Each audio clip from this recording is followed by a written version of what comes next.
各位，记者亚历克斯长期追踪大宗商品金融与地缘政治交叉地带，他反复提醒市场，真正的危险从来不是价格上涨的本身，而是价格在没有真实交易的情况下被宣布突破。白银不可能在缺乏交割的前提下超过$100，天然气不可能在几天之内完成接近翻倍的行情，而黄金更不可能在系统依然稳定的时间冲向5000点。问题并不在于数字，而是在于这些数字是否还在标定现实。这一些感觉并不陌生。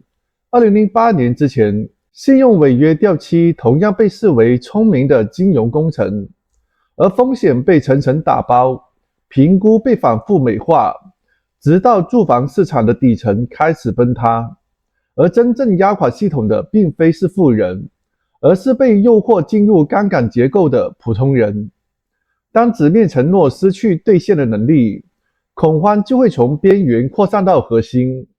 而如今的贵金属市场正在重复那种熟悉的气味，越来越多的交易停留在纸面，而实物开始出现溢价。有人不再问价格，而是问仓库里面是否真的有货。当人们开始检查保险箱，开始重新理解持有和拥有之间的差别，那对于经历过货币崩塌的国家来说，这一种变化并不抽象。资产在短短时间内蒸发的记忆，会让人对任何纸面的承诺保持着本能的警惕。而更深层次的变化，在于穿透金融领域，进入产业与安全结构。白银、铜、稀土不只是投资品，它们嵌入制造业、能源系统与军事工业。当这些基础元素价格失序，影响的不只是珠宝或者电子产品，而是整一个工业体系的成本结构。谁能以更低的真实成本获得这些资源，谁就能在长期竞争中占据位置。而差异开始出现，一个以金融化方式配置资源的体系，对于价格的波动极为敏感，而一个以实体规划与长期投入为核心的体系，承受的压力完全不一样。当基础资源由国家层面进行统筹，再回流到基础建设、制造与技术的升级中，那么波动本身反而会成为外部风险。这也是为什么在全球库存紧张、供应链重构的背景下，有一些国家显得焦虑，而有一些国家却显得非常从容。长期未被消耗的工业能力，尚未被战争掏空的储蓄，以及围绕未来而非季度的规划方式，而这些方式正在形成缓冲垫。当债务规模持续扩大，金融资产高度膨胀，那么系统最害怕的不是下跌，而是失去信任。一旦人们开始怀疑是否真的存在，那么音乐与游戏已经进入了尾声。区别只是在于谁已经提前离开舞池，而谁还在等待最后一个音乐。让我们看一下视频。Like I said, you can't march silver past $100 an ounce without that trade coming out somewhere else. You can't march natural gas up 75 to 100% in 6 trading days. You can't march gold past 5,000. All that comes back to my mind is what happened in 2008 when the credit default swaps, the housing crisis hit. Everyone was kind of joking around. You know, Peter Schiff is a legend for calling that out. He was all over every national television program saying, guys, the music's over. These subprime loans are coming in. And it wasn't the wealthy that broke the market. It was the people that, you know, were trying to get on the housing ladder. And Wall Street dangled cheap loans and cheap mortgages, just like they do payday loans against people now. Well, they enticed people to go in and buy those. And then some clever boys in the back of Wall Street said, hey, you know, let's securitize these mortgages. We can get any company to give it a AA or a AAA rating, and we'll float it and we'll sell some premiums against it. Well, I mean, right now we have a $600 to $900 trillion derivatives market. That's a lot of money. And right now, we can only imagine how short people are on positions. why is there so much interest out of nowhere for these precious metals? So we're seeing governments getting involved, saying, yeah, quietly, can you move a few million tons of this here? Can you get that into our vault in case people come knocking? Because mostly everything has been done on paper, okay? And now people are saying, wait a minute, you know, I just recently was in Argentina. I know what it's like to be to a country that has seen a currency been absolutely bombed out, okay? People down there, yeah, they're angry. They're pissed off. I mean, wouldn't you be if you saw 90% of your wealth just burn up into paper? And that's what's happening here. People are getting in this panic stage saying, wait a minute, if the US dollar gets out of the way, what's going to hold all this together? And I think it's people that are actually going out like Angelo and saying, knock, knock, who's there? My cash equals some silver bars and some gold bars. I got a text message from him a few hours ago showing that he was holding up a couple of gold bars. So he's doing it too. And I went into my safe last night at home, not giving my address out to anybody, but I went into my safe just to go over the collection, to sit back and say, wow, I've been purchasing this stuff for 10 years. And now it's interesting. And I think also interesting for the wife who looks at jewelry and says, what the hell happened to the price of jewelry? Why is it going up so much? And it's going to hit every sector. It's going to hit the AI sector. It's going to hit the sectors in manufacturing, whether it's producers of televisions, computers, even cars. And here's something interesting. Silver is actually trading in a premium here in China, a premium of what it's trading at on spot. So when you see it trading above premium, that means people are willing to pay more physical than actually a paper trade. And let me remind you, there was a moment during the not .com boom, but that's another story. But there was a moment during the housing crisis when people were writing derivatives or insurance on the these digitalized credit default swaps. They were actually concerned if the bank actually could be wiped out if not being able to honor it. So it's coming. I don't know how big it's going to be, but already you can see the pain in the market here. I mean, yesterday, that thing just blew past $100 an ounce, silver I'm talking about.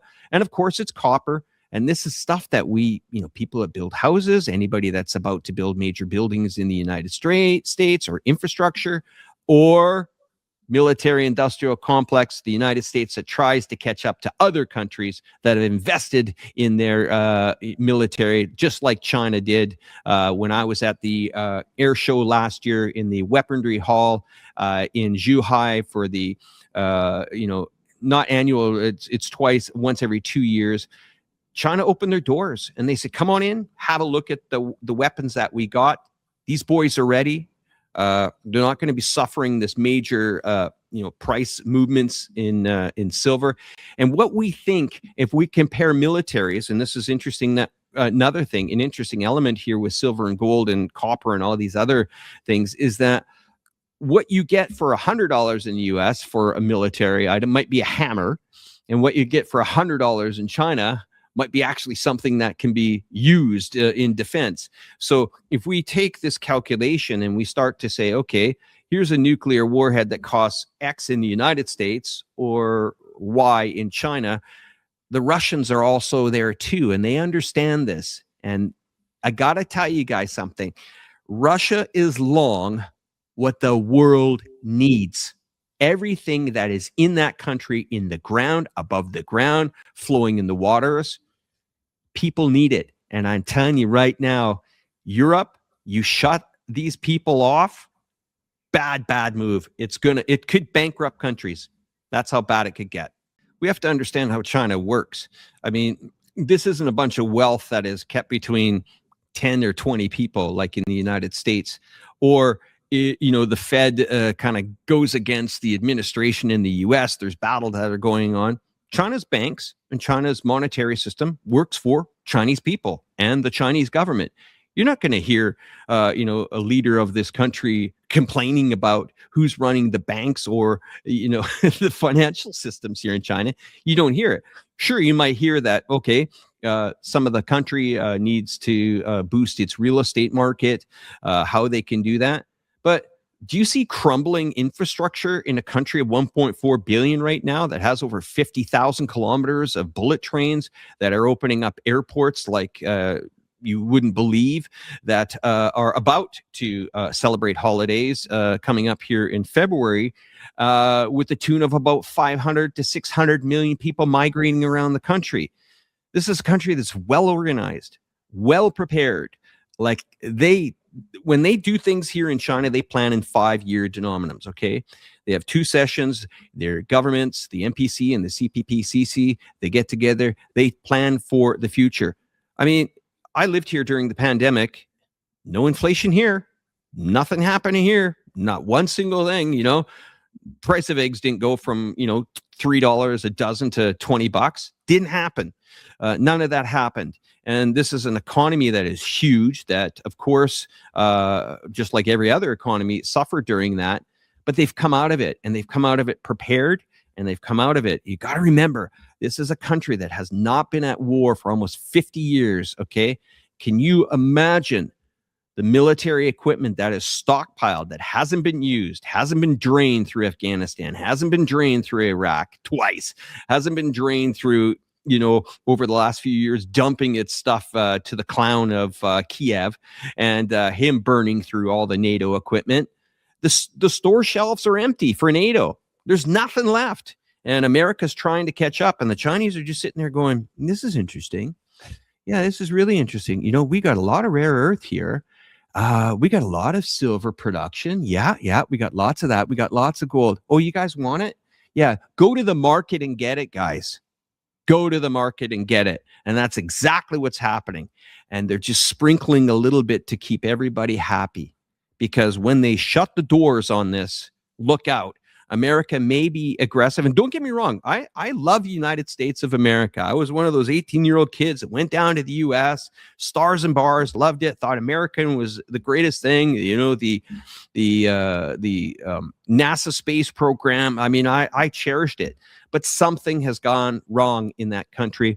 It's off the rails. It thinks it's the hottest economy in the world with a $38 trillion debt. Okay, whatever, guys. But the musical chairs are going to come to a stop here very quick. And China's ready. No problem. Business as usual. And we'll see what happens to the I think Europe's in big trouble. I mean, they've put their faith in, I know we keep coming back to the commodities and the natural gas and the rare earth, but there's a reason why there's panic on rare earth. There's a reason why there's panic on this gas now. I mean, all in, they put all the European Union, all their chips in with the United States on natural gas, maybe 5% of it from Qatar, but then the Americans can easily say, Qatar, shut it off. They will. I mean, just like okay, Qatar, we're going to allow Israel in, just let them. So this is the crazy stuff that's going on here. And it spills into this geopolitics, and it's starting to snowball. And here in China, we have to remember, when they're pulling stuff out of the ground, it's the government that's doing it, and it's being put back into the people. It's not being put back into Warren Buffett's bank account or, Elon Musk's, car company and stuff like that, like Tesla. Whatever is pulled out of the ground here is used mostly to be resold and used as an investment back into the country. That's why we have the Belt and Road Initiative here in China. People kind of stepped on me when I was on a conversation with a lot of people that were not China fans. And they say, you keep saying we, Alex, like you've left Canada. Well, I haven't been in Canada for 30 years. I mean, I've gone back to visit, but I haven't lived in there since the mid-1990s. But I have to tell you, being here in China, seeing what's been going on over the last 6 years, yeah, it's kind of fun to be part of the we team right now. So when the shit's hitting the fan everywhere else and everyone's saying, oh, yeah, you can't believe this, but, your life's got to be terrible in China because it's China. No, it's not. No, it's not. Right outside that door, right there, I'm looking at a country that wakes up every morning and gets farther and farther ahead. Well, we're sitting around. We're dumping billions of dollars, my country included, to the clowns in Kiev, and they're about to go bust. It's crazy. Well, let's break down how we get to two different narratives of this. First of all, we feel, you and I'm Canadian, I believe you're American, right? You're American from the United States. We're brothers and sisters of each other, okay? So we always feel that we have a very non-corrupt legal system. But in the United States, they have a conviction rate of well over 95% in certain states, okay? So they mostly convince people to either confess because they don't have enough money to defend themselves. So they confess, they go into the slammer and they get out. And what is not spoken about is the largest prison systems in the United States are publicly traded companies on the New York Stock Exchange. So they also talk to lobbyists about getting people's sentences extended. If you've watched one of the latest Netflix programs, you will see that some of the guys that are in there for 10 to 15 years have done pretty much not much of anything, okay? So the issue with this is that the legal system in the United States, we put our sole faith in it, okay? Now when it comes to China, well, if you do wrong in this country, and you've been warned, don't steal, don't bribe, don't traffic, don't do anything bad, because there's a pretty good chance in a digital society of currency that you're going to get caught. Good luck walking out of this country with a bag of cash. Actually, good luck probably paying for a meal in cash in this country, because everything is pretty much digitalized. And when that was brought in, that pretty much saw a lot of corruption disappear in this country.